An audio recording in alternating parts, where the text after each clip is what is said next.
fortunate to have Her Grace Jaya Sri Mataji with us.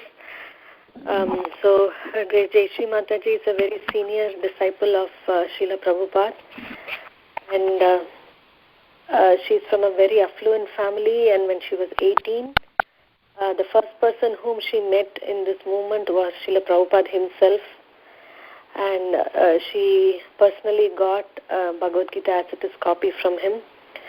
And since then, she has served the movement in different places in various capacities. We all would have seen Srila Prabhupada wearing a saffron color woolen coat, especially I think it's in the book of Life Comes from Life. So that was stitched by Mataji. And she also has wonderful stories and pastimes of Srila Prabhupada to narrate to us. So she has helped the movement in various ways, and we are very, very grateful. We can't express our gratefulness and cannot repay what these great devotees have done to us. Because of their help, this movement has grown up in so many ways. They have dedicated and sacrificed their life, their youth, everything completely in the service of Krishna. So right now, Mataji is traveling from New Vrindavan to Alachua, and she has taken a break in Charlotte. So we are very happy to have Mataji today enlighten us. Thank you so much, Mataji, for giving us this opportunity. Please take over.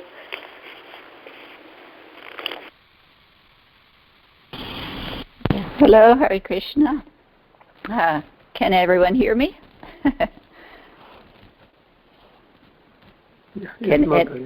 Yeah, okay.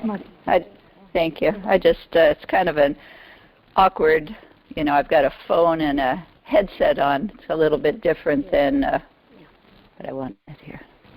A little bit different than in the temple room.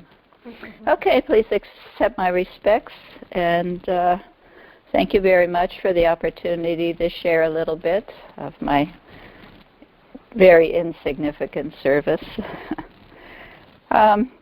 Yes, I met Srila Prabhupada when I was very young. Well, I guess at the time I didn't think I was very young. I was looking for spirituality, but it was the hippie day and age, and there was a lot of awkward quasi-spirituality around at the time.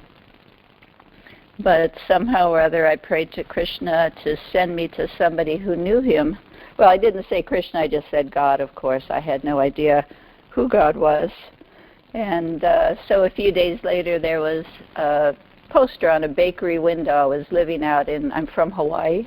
I was living out in the North Shore, way out in the country, and a very small bakery had a poster that had been put up that was just a handwritten invitation, and it said, chant while you can. It had a man in a graveyard, and it said, chant Hare Krishna, Krishna Krishna, Hare Hare, Hare Rama, Rama Rama, Hare Hare. And of course, there was no prior indication of that mantra, the Hare Krishna movement. They had just set up the first temple there. But it said A.C. Bhaktivedanta Swami, and it gave an address. So my friend and I went there, and we drove up. It was up on a hill with some cows and a windmill, and we drove up, and there we parked, and I looked up, and there was an elderly gentleman in saffron at the top of the stairs beckoning us to come in. And that was Srila Prabhupada. And he was by himself. It was the first time he'd been left alone. And so Krishna kindly made a merciful arrangement for me to meet Srila Prabhupada at that time. And so we went into his room, and he started talking about God. And he answered all of my questions at that time that I had, of course. And I didn't ask him anything, but in the course of his conversation, I could see him looking into my heart and into my mind. He just answered all the questions. So he was like an old friend that I had been looking for, and I could see he was the representative of God. So I just kept on going with him. I just never left, because it was what I was looking for. It gave me a mission in life. So I've been living at different places. Started in Hawaii, moved to Detroit with my husband, and then I've been in New Vrindavan about 35 years with my youngest son. So I've done a lot of things there, but Krishna's kind. He's given me a lot of opportunity. All right, so we have the beautiful Srimad Bhagavatam that Prabhupada very painstakingly translated into English for us. And I see you're on Dhruva Maharaj's return home. So please forgive my great inabilities of speaking and knowledge. I am definitely not a scholar, and I'm not a really super intelligent person, but Krishna's kind. So the text here, you have, I'm not going to do the Sanskrit, I'm sorry. Unless someone else wants to volunteer to do it, you're welcome to. Okay, the translation. Sri Vidur inquired, "My dear Brahman, the abode of the Lord is very difficult to attain. It can be attained only by pure devotional service, which alone pleases the most affectionate, merciful Lord. Dhruva Maharaj achieved this position even in one life, and he was very wise and conscientious. Why then was he not very pleased?" Purport by Srila Prabhupada. Saint Vidura's inquiry is very relevant. The word arthavit, which refers to one who knows how to discriminate between reality and unreality, is very significant in this connection. And the Tharvavit is one called Paramahansa. A Paramahansa accepts only the active principles of everything, just as a swan accepts only the milk from a mixture of water and milk.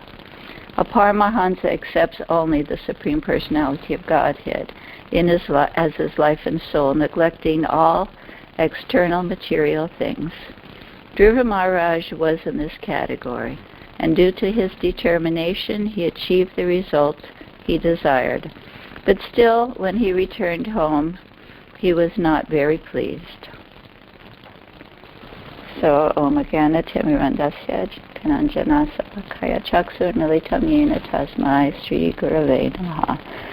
We're born in the darkness of ignorance, but our spiritual masters are kindly opening our eyes with the torchlight of knowledge, so we offer our respectful obeisances unto them.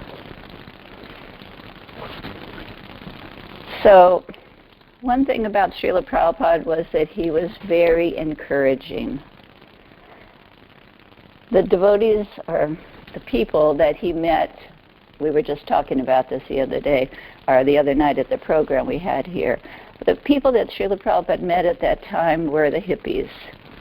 He tried the intelligent class of people in India, and they were not interested. He tried the people on the street, they were not interested. He came to America, and there was a whole class of very downtrodden youth. They were discouraged by the American non-culture. They were mostly from well-to-do, at least, families. And I hear an echo. I don't know where that's coming from. But they were looking for something. They were looking for something higher than what they'd been given. And Srila Prabhupada came into that culture and started preaching, of all places, in Tompkins Square Park in New York. After struggling,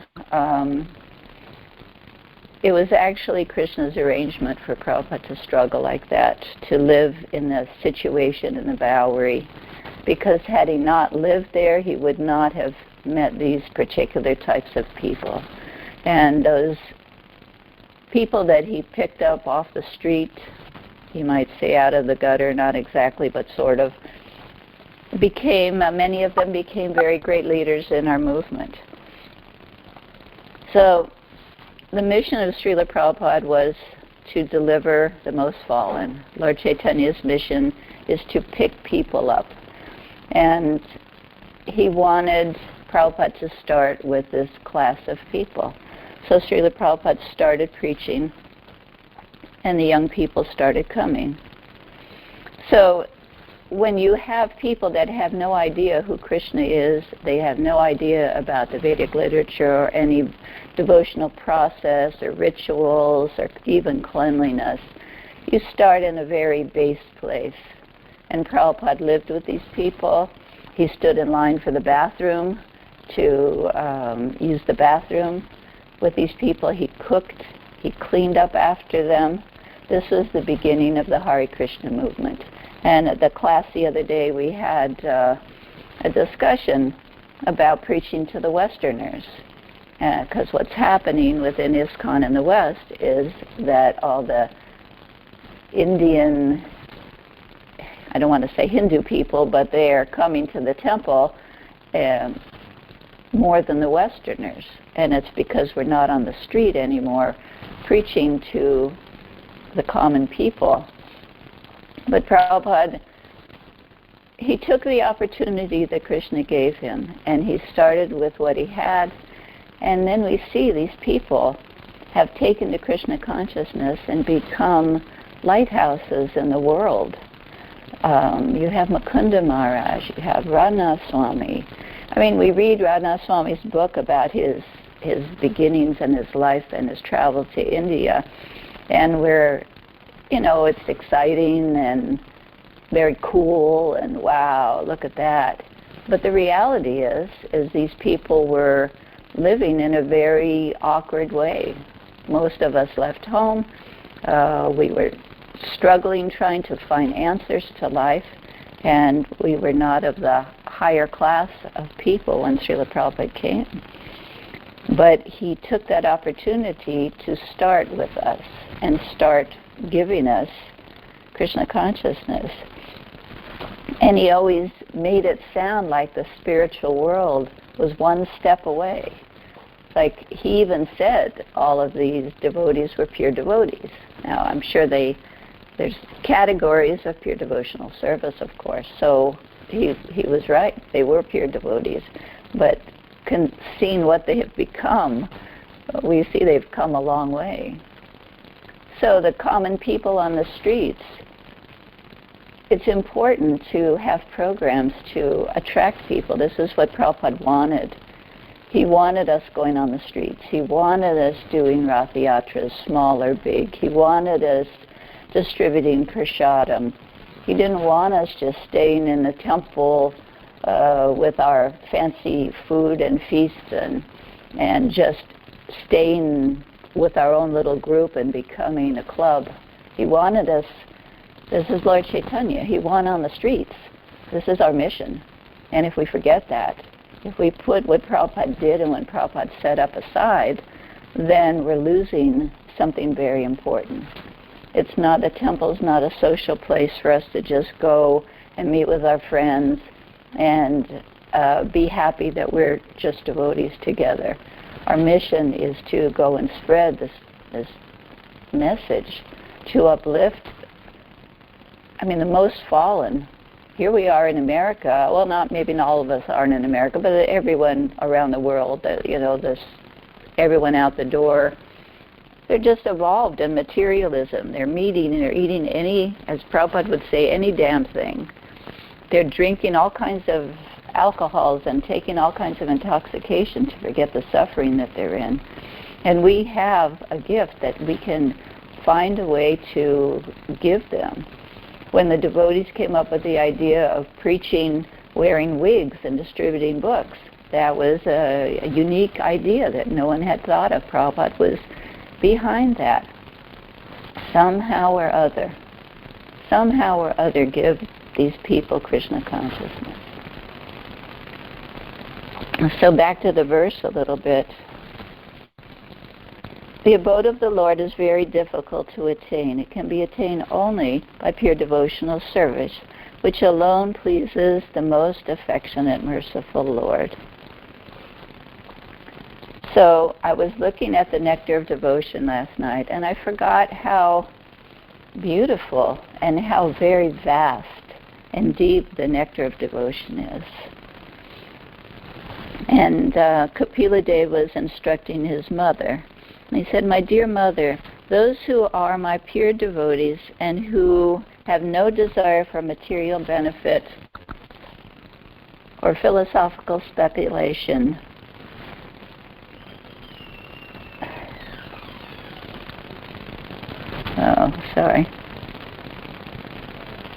speculations in their minds are so much engaged in my service that they are never interested in asking me for anything except to be engaged in that service.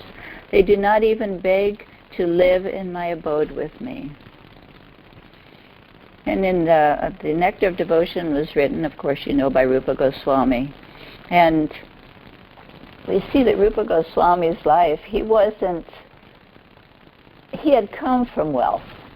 He had everything. He wasn't interested. He was living under a different tree. He was wearing one cloth.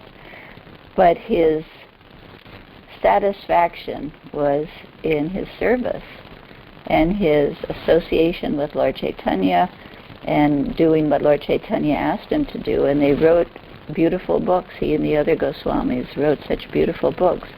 So the Bhakti Rasamrita Sindhu, which is the Nectar of Devotion, is like an encyclopedia. It's a small book, but it's like an encyclopedia of devotional service. So I started reading it, and I couldn't put it down. There was just so many doors opening. I thought, wow, I really need to just sit down and read and study this book. So very scantily here, there's a few comments. Rupa Goswami was stating that there's 6 characteristics of pure devotional service. Now we're going back to that because Krishna is saying only someone who attains pure devotional service can attain him, basically. So pure devotional service brings immediate relief from all kinds of material distress. 2, pure devotional service is the beginning of all auspiciousness. 3, pure devotional service automatically puts one in transcendental pleasure. 4, pure devotional service is rarely achieved. 5, those in pure devotional service deride even the conception of liberation. And 6, pure devotional service is the only means to attract Krishna. So the comment about devotional service being rarely achieved, it actually used to bother me because I thought, well, you know, we're doing so much. I mean, we weren't involved 24 hours a day. We were involved like 30 hours a day. Back in the beginning, there was just so many of us, and there was just all these activities going on. We lived in the temple. Most of us didn't have families at the time. We were just using our youthful energy like crazy to just do and build and preach and make books and do paintings. And Prabhupada's energy was such that he was like a touchstone. If you came in contact with him, even so many cases of people that just saw his picture or picked up a book. There was this one fellow who was a top welder, and he was washing his clothes in some laundromat, and he was eating a watermelon, and he dropped the watermelon into the garbage. He bent over, picked it up out of the garbage, and there was a book. It was a Bhagavad Gita, and he started reading this book. And Radhanath Swami is the one who met him when he came to New Vrindavan. And he read the book for a while, and of course he had money because he was a top welder. And so he came to New Vrindavan, and just Radhanath Maharaj met him up at the palace. And he started telling Radhanath Maharaj, Maharaj was trying to preach to him, and he said, you gotta chant Hare Krishna, Krishna, Krishna, Hare. He had this accent, and Radhanath Swami was, whoa, how did you, And he said, yep, and you have to eat only prasad. And Radhanath Swami was, whoa, how do you know all this? He said, well, I picked up this book out of the garbage and I started reading it. And it said you have to chant and you have to eat prasad and you have to surrender everything. So I'm here to surrender everything. And he had all kinds of equipment and he had some money and so he's one of the people that helped build New Vrindavan. His name was Tamal. But just from reading a book that he found in the garbage, and Radhanath Swami talks about, I was just listening to the tapes while I was driving here from New Vrindavan to Charlotte, Radhanath Swami's book, The Journey Home. And, he got a pamphlet from Shyama at the Cosmos, which was like a hippie dance place in Europe. And he saw the picture of Prabhupada, and he said, wow, this person is like the most spiritual person I've ever seen.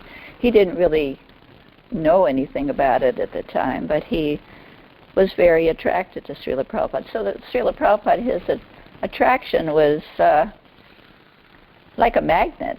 He just attracted the heart and soul of people on a very high level, and he was able to give direction in such a simple and concise way that the whole Hare Krishna explosion happened. And what we see now is from the base of that energy and devotion of Srila Prabhupada. So here in the Nectar of Devotion, it talks about the rareness of pure devotional service. In the preliminary phase of spiritual life, there are different kinds of austerities, penances, and similar processes for attaining self-realization. However, even if an executor of these processes is without any material desire, he still cannot achieve devotional service. And aspiring by oneself alone to achieve devotional service is also not very hopeful, because Krishna does not agree to award devotional service to merely anyone.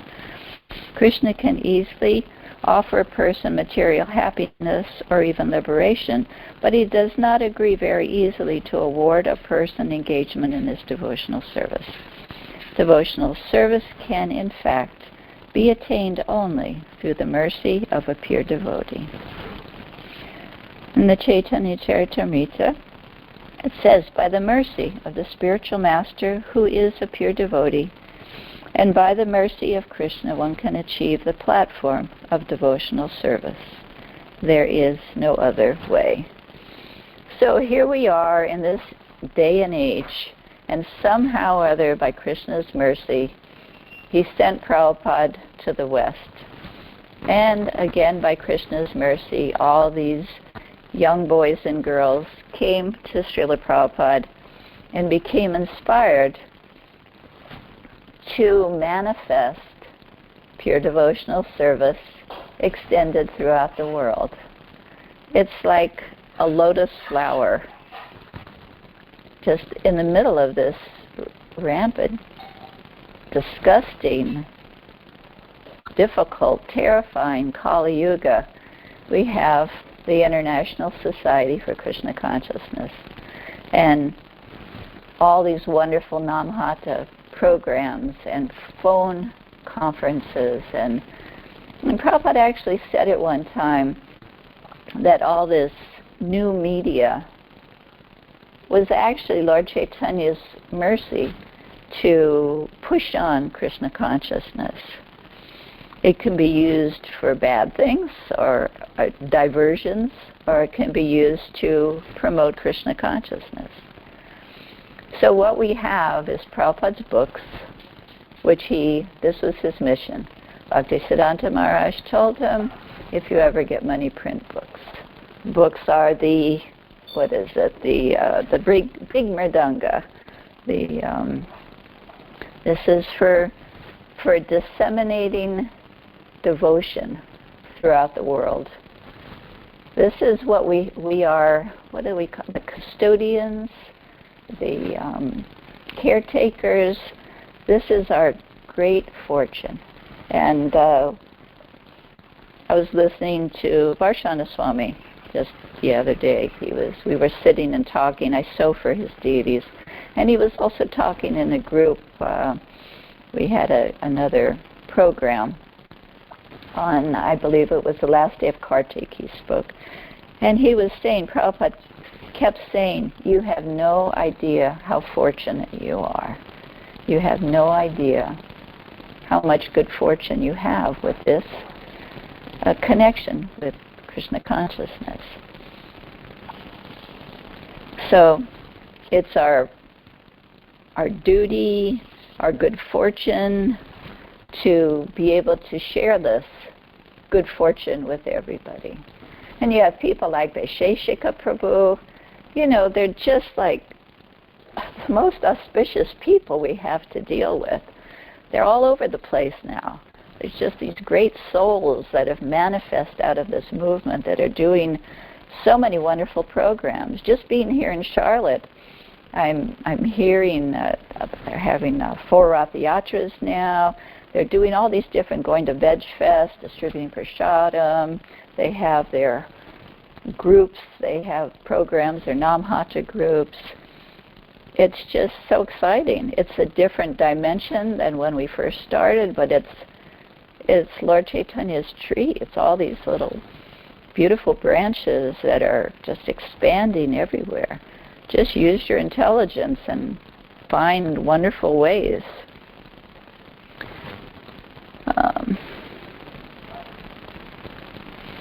So I was looking also in the Nectar of Devotion, and there's 2 types of devotional service. There's the sadhana bhakti, which is where most of us are, and Prabhupada is talking about, he goes into a lot of length about sadhana bhakti. It says, the first part is called regulative principles. One has to follow these different regulative principles by the order of the spiritual master or on the strength of authoritative scripture. And there can be no question of refusal. This is Vaidhi or regulated. One has to do it without argument. Another part of sadhana bhakti is called raganuga. Raganuga refers to a point at which a follower of the regulated principles becomes a little more attached to Krishna and executes devotional service out of natural love. So sadhana bhakti has 2 parts, Vaidhi bhakti and raganuga bhakti. So most of us are in the beginning stages, and we are trying to perform the austerities that are presented to us. And it was interesting because here it says that an example of the neophyte class is Maharaj Dhruva. He was in need of his father's kingdom and therefore engaged himself in devotional service to the Lord. Then at the end, when he was completely purified, he declined to accept any material benediction from the Lord. And then he goes on to talk about Gajendra also. And like I say, this book is just amazing, actually, the depth that it goes to. So there's a chapter 6 that says how to discharge devotional service. And Rupa Goswami is talking. He says, for example, a basic principle is that one has to accept the spiritual master. Exactly how one follows the instructions of the spiritual master is considered a detail. For example, if one is following the instruction of a spiritual master, and that instruction is different from the instructions of another spiritual master, that is called detailed information. So we see there are so many qualified spiritual masters within our movement. They are all giving direction according to their vision and their place in devotion, and they may differ from other spiritual masters, but we could rest assured that following as we see that that's a detail. Even within the disciples of Srila Prabhupada, you see, I mean, you could always get into an argument with someone. Well, Prabhupada said, do it this way. No, here Prabhupada said, do it that way. I mean, if we waste our time in that type of discussion, like I had the unfortunate experience of looking at something on Facebook that someone had sent. And it was from a disciple of Prabhupada's. And I was just like, oh my God. It was so critical. And I just felt very sad that someone would waste their time finding fault with other God brothers for their service and thinking that that's devotional service. You know, it's like if you want to do devotional service, take something that you were given by Srila Prabhupada and, you know, expand on it. Go for it, preach, do something wonderful. But to find fault with the way somebody else is executing their devotional service is offensive, dangerous, poisonous, just unfortunate, So I thought of that is interesting that Prabhupada brought this up. And then it goes on. He mentions the basic principles as follows: accepting the shelter of the lotus feet of a bona fide spiritual master. 2, becoming initiated by the spiritual master and learning how to discharge devotional service from him. 3, obeying the orders of the spiritual master with faith and devotion. 4, following in the footsteps of the great acharyas or teachers under the direction of the spiritual master. 5, inquiring from the spiritual master how to advance in Krishna consciousness. 6, being prepared to give up anything material for the satisfaction of the Supreme Personality of Godhead. And you see, when Prabhupada was here, I mean, he told devotees to do really difficult things that people wouldn't hardly think of doing nowadays. You know, sending people off to different parts of the world to open temples. I know the person I work for in New Vrindavan, his name is Tulsi Das, and he is one of the people that was responsible for building the Durban temple. He was also sent to California, I think it was maybe San Diego, I can't remember, Laguna Beach. He was sent, and there was 3 of them, and they were sent by Prabhupada. They had nothing. He had only been a devotee like 2 months. Go and open a temple. They had no money. They weren't working. They went off with nothing. And somehow or other, they started preaching. They started Krishna helped. Certainly it was a struggle. It wasn't like they just walked in and there was somebody giving them a place to live. They just really had nothing. But somehow or other, on the instruction of Srila Prabhupada, there was a temple was opened. So he opened the Durban temple, and then you have Tamal Krishna Maharaj when the whole thing with Radha Damodar came up. And Prabhupada sent him to China. You know, he was engaged in a very successful preaching project with Radha Damodar. They were like the top. And Prabhupada, there was some difficulty, and Prabhupada told him, you go to China and preach.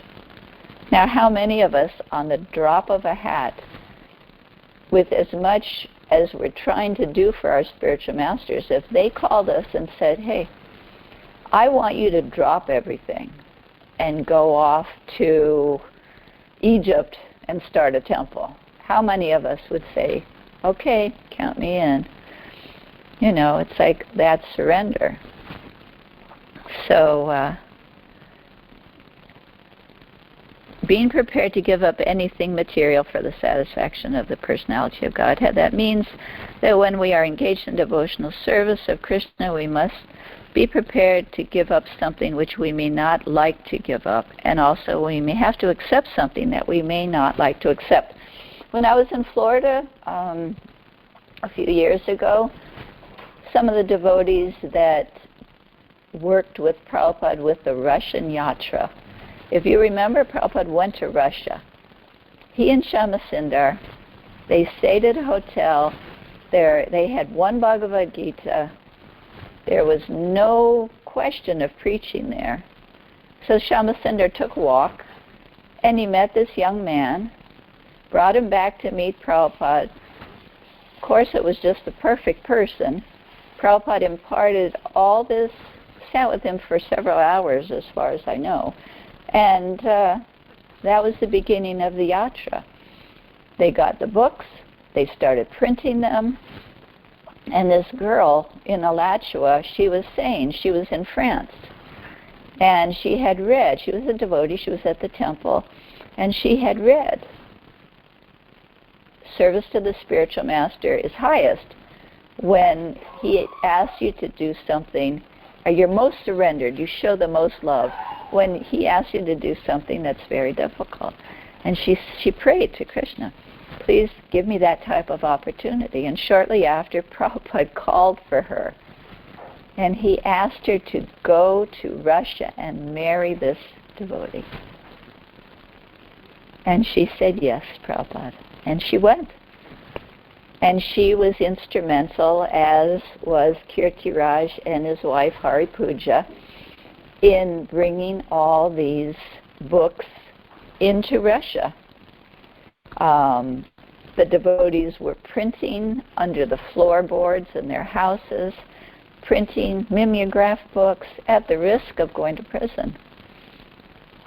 I mean, if you read, there's one book, it's called Salted Bread, that was put out some years ago by one of the devotees who was over there doing that.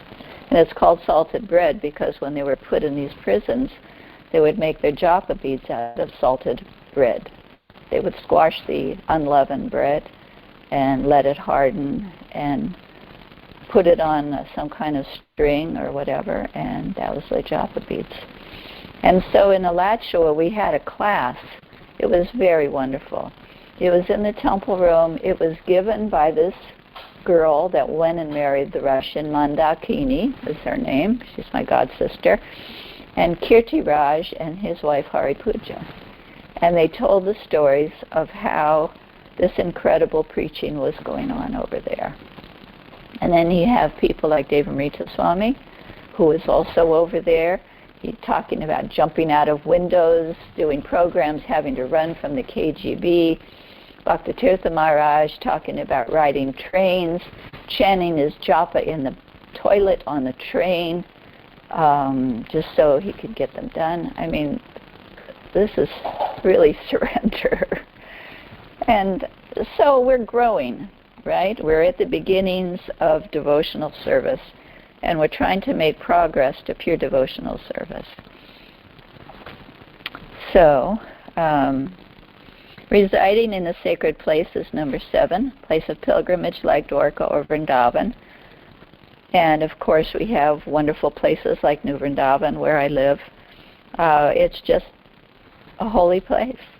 There's so many devotees, there's so many projects. We get 40,000 visitors a year, all kinds of service happening, all kinds of opportunity, land to buy, apartments to rent. This is a commercial here for New Vrindavan, just in case you didn't notice. So if you know anyone that is looking for a wonderful project to be part of, please send them to New Vrindavan. We need more people to help with the wonderful preaching going on there. So number 8, dealing with the material world only as far as necessary. 9, observing the fasting days on Ekadasi. And 10, worshiping the sacred tree like the banyan and others, which of course includes the tulsi tree. So the 10 items are preliminary necessities for beginning and discharging devotional service in the regulative principles. In the beginning, if a neophyte devotee observes the above 10 principles, surely he will quickly make good advancement in Krishna consciousness. And then Prabhupada goes on to next layer of advancements, like originally giving up the association of non-devotees, which means intimate association, not necessarily working with them, not instructing persons who are not desirous of devotional service. Anyway, Nectar of Devotion is just a perfect book for understanding the process that we're engaged in. We have of course, our process of devotional service, our hearing, chanting, remembering, worshiping, serving, offering everything. Those are just like, basic categories. But Nectar of Devotion gives us a lot of detail as to what those mean. And then the Hare Krishna movement, which is our shelter, the ISKCON movement, as Prabhupada says, with all of thy faults, I love thee. Prabhupada said, don't leave ISKCON. He just said, this is your shelter. This is what he's built. This is the house that everyone can live in. And this is our good fortune. So I would advise anyone who's finding difficulties or fault within the structure of ISKCON not to become critical, but to find a way to do service, to push on the mission that Prabhupada started. I know one devotee asked Srila Prabhupada in Hawaii, and this was back in the day when nobody lived outside the temple. If you lived outside the temple back then, you were considered a bloop devotee. You were in Maya, totally Maya, if you didn't live in the temple. That was the culture at the time. But this devotee, when we were on the sidewalk in Hawaii, asked Prabhupada, can you live outside the temple? And Prabhupada said, yes, you can live outside the temple as long as you follow all the rules and regulations and chant. He said, but living in the temple in the association of devotees is easiest. So, of course, most people don't live in the temple now. Things have changed.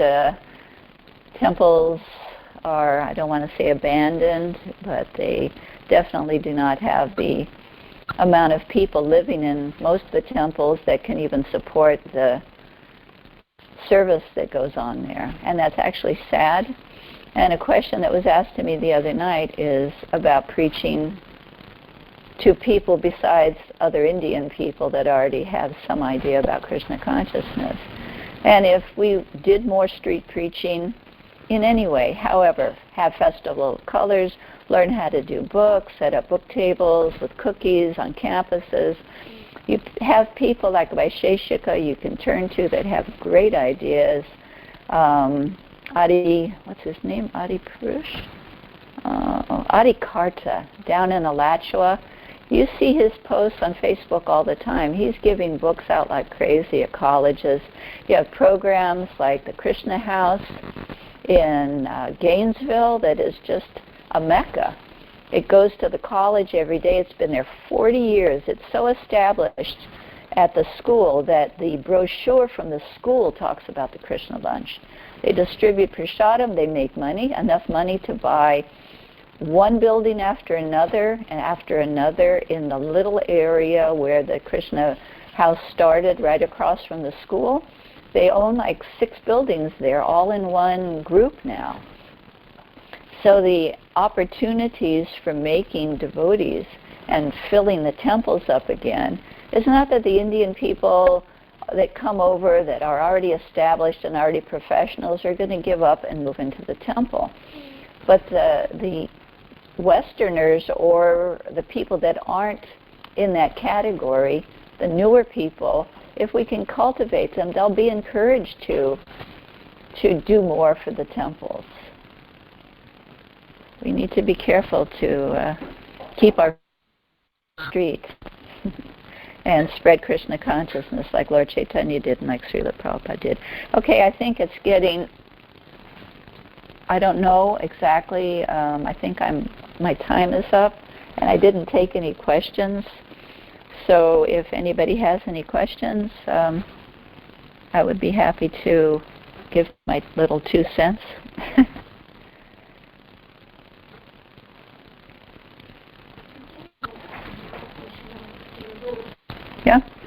Okay. I don't know if anyone's there still. Hope I didn't bore anybody. Krishna Mataji, Koti Koti Dandavat Pranam to your seva. Thank you very much for inspiring us by your lecture, Mataji. Please pray for us that we will walk on your step and at least we serve Srila Prabhupada very sincerely like you, Mataji. Dandavat Pranam, Srila Prabhupada, Srila Gurudev Ki Jai. Thank you very much for your wonderful episode. Okay, thank you. Thank you. Yeah. Well, I wouldn't want anyone to walk in my footsteps, but I certainly would like you to follow in Prabhupada's footsteps. I'm just a fallen, insignificant devotee that's a neophyte trying to pull my way out of the muck of materialism. But I feel that I have a great opportunity and hope that I will become more serious. That's one thing Prabhupada told me, to be always very serious.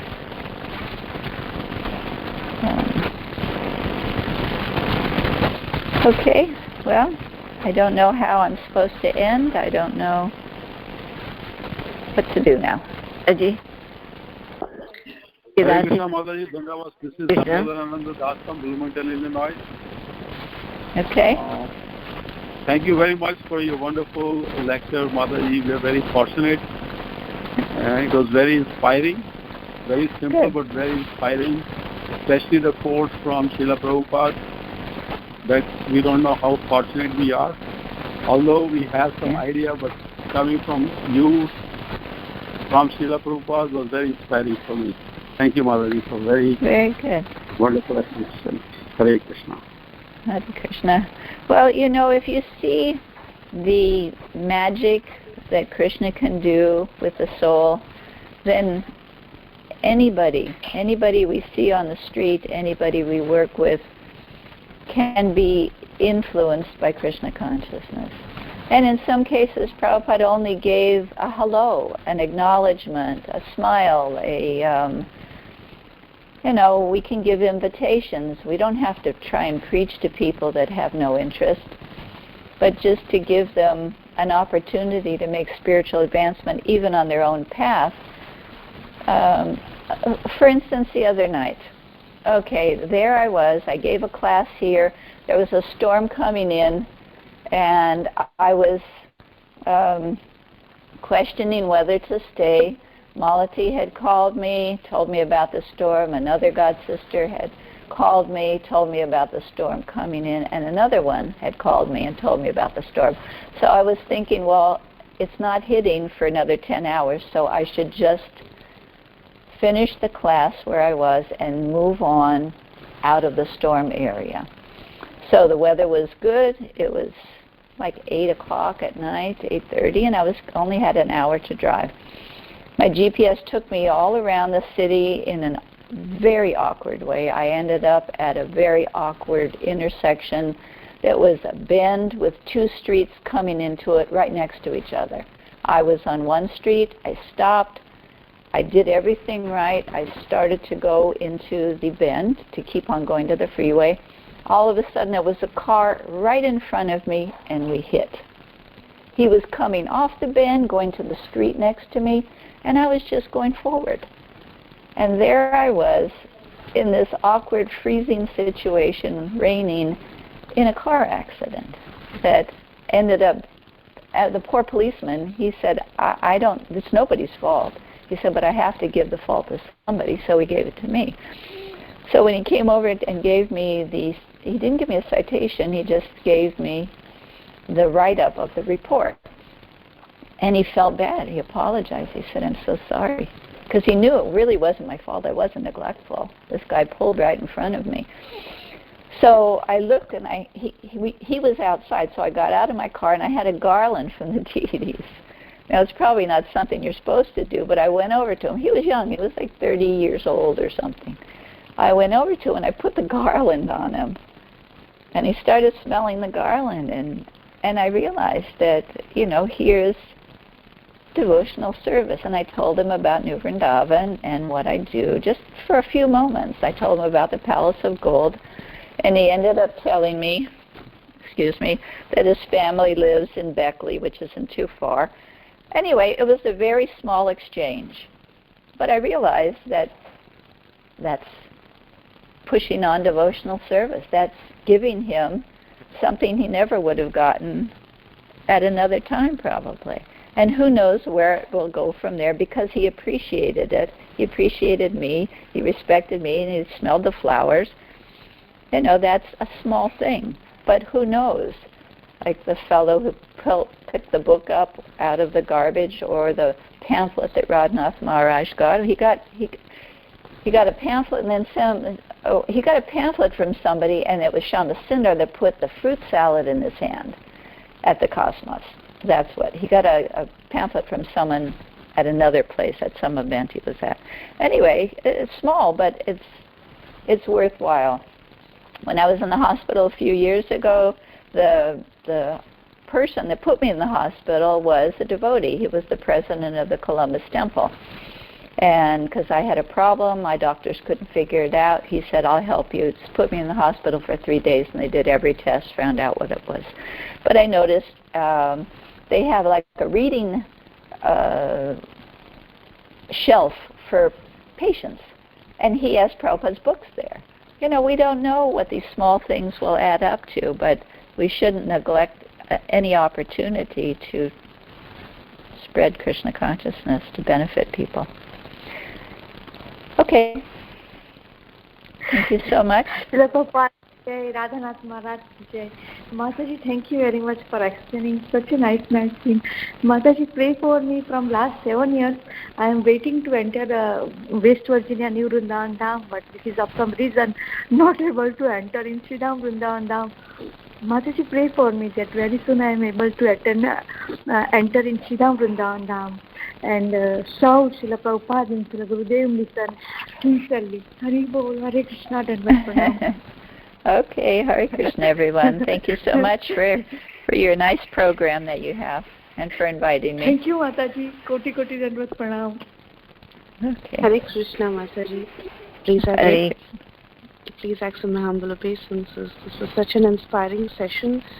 I was just thinking how fortunate we are as the next generation to have role models like yourself, to see your experiences and learn from you. That is something great, and we are so fortunate to have devotees like you. Thank you so much for sharing. Yeah. Mataji. Thank you.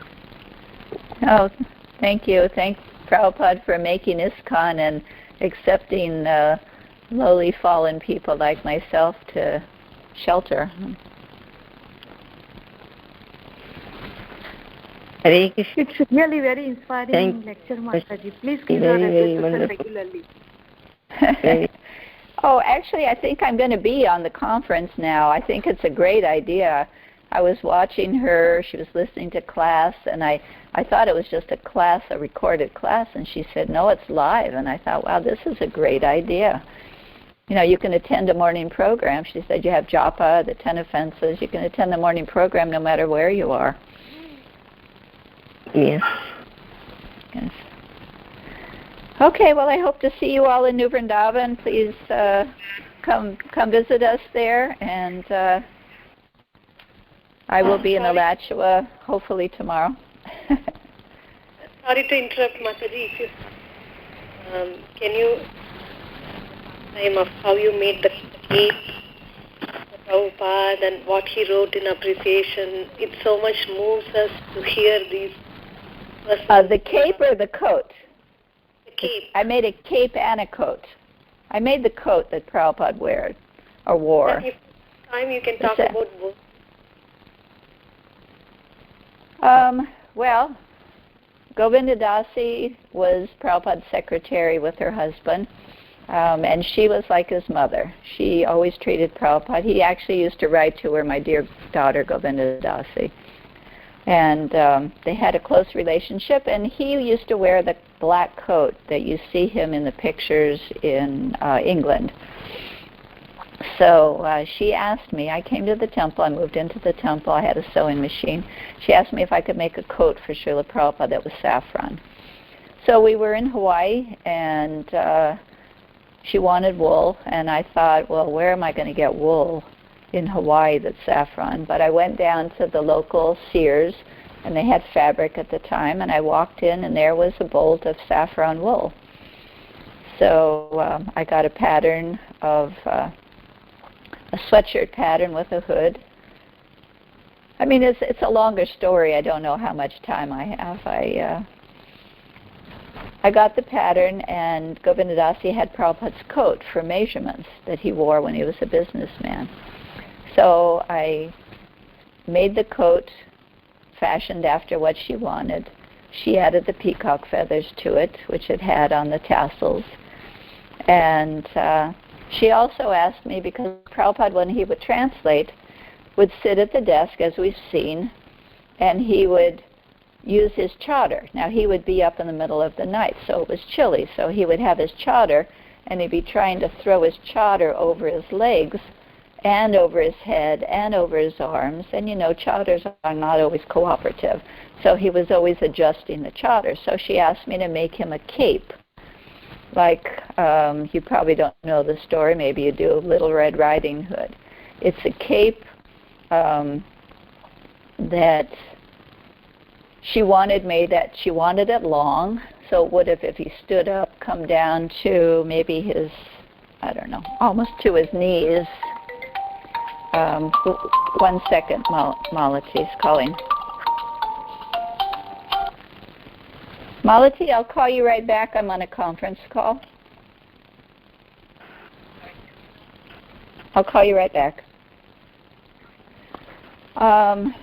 So she wanted slits in it so that he could put his hands through, and she wanted a hood on it so his head would be covered. So he could sit there, it would be draped all around him, so his legs would be covered, his chest would be covered, his head would be covered. The only thing would be his hands sticking out so he could translate and write. So I made those, and she sent them to Prabhupada, and he wrote back to her, and he thanked her so much, and he said that it made him so warm, I don't know if he was referring to the coat or the cape, that it was like being on the lap of his mother. So, and he wore the coat. I didn't know that he ever used the cape, but he ended up using the cape. I saw just recently, like a year ago, I saw pictures of him in the cape. So I was happy to see that he actually wore that. It was made out of double-sided flannel.